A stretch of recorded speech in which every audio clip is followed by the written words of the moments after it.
यहीं से भगवान श्री कृष्ण को वासुदेव जी टोकरे में रख के उस पार गोकुल लेके गए हैं। यही मामा कंस रहते थे और यहीं से मामा जी का राज चलता था भैया जी। ब्रिज 84 कोस में और 4 गांव निज धाम, वृंदावन और मधुपुरी सोबर सानो नंद गाँव। देखो अभी हम मथुरा के यमुना मैया विश्राम घाट पर हैं और जैसे अब हम चल रहे हैं गोकुल की ओर। सामने जैसे देख रहे हैं पूरा हरा भरा जंगल है।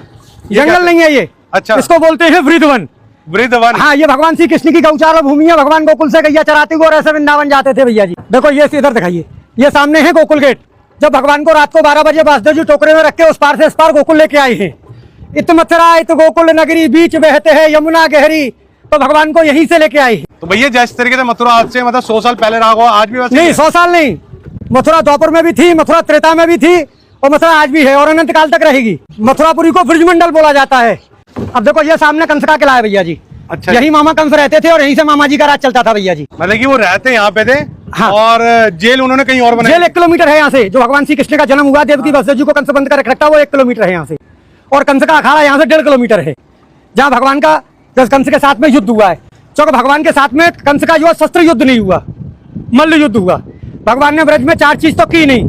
कभी पैर में पादुका नहीं पहनी भगवान ने। दूसरे नंबर भगवान ने कभी मुकुट धारण नहीं किया।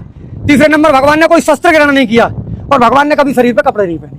भगवान कृष्ण ने? हाँ, भगवान यशोदा मैया ने काली कमरिया दी थी, भगवान उसी गोल के रहते। और जैसे पीछे देखना, इनके बारे में बताइए क्या? देखो ये रानी घाट है, जहाँ कंस की रानी स्नान करती थी भैया जी। अच्छा, कंस की रानी। उसके बराबर में ये वासुदेव घाट है। ऊपर सामने वासुदेव गेट है। यहीं से भगवान श्री कृष्ण को वासुदेव जी टोकरे में रख के उस पार गोकुल लेके गए हैं। अच्छा, सामने मैंने अब आपको बताया गोकुल गेट जी। ये सामने भैया जी स्वामी घाट है। स्वामी घाट? हाँ, स्वामी घाट बोलते हैं इसको।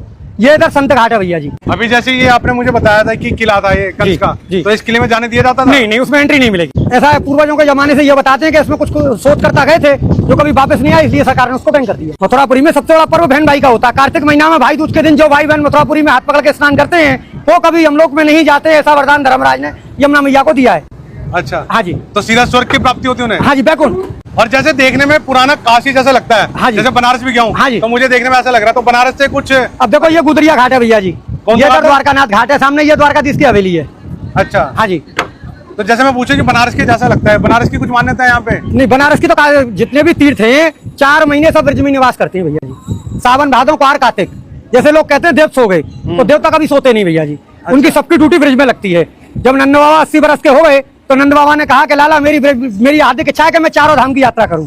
तो भगवान ने कहा कि आप दादा अब बड़े बूढ़े हो गए, पहाड़ों पे जाएंगे, गिर पड़ेंगे, इसलिए सब तीर्थों को मैं ब्रज में बुला लेता हूँ। तो यहाँ आपको केदारनाथ, बद्रीनाथ, गंगोत्री, यमुनोत्री सब मिलेंगे पूरे ब्रज में। तो मतलब कि अगर कोई 4 धाम की यात्रा करने में असमर्थ है, नहीं तो ब्रज की 4 धाम कर सकता है और फल वही प्राप्त होगा आपको। अब ये आगे आपको दिखाऊंगा मैं काशी मरकंड का घाट जो बनारस में है, उसकी स्थापना यहाँ है। और देखो ये है सबसे बड़ा विश्राम घाट। यही जो है मामा कंस को मार के भगवान ने विश्राम किया है।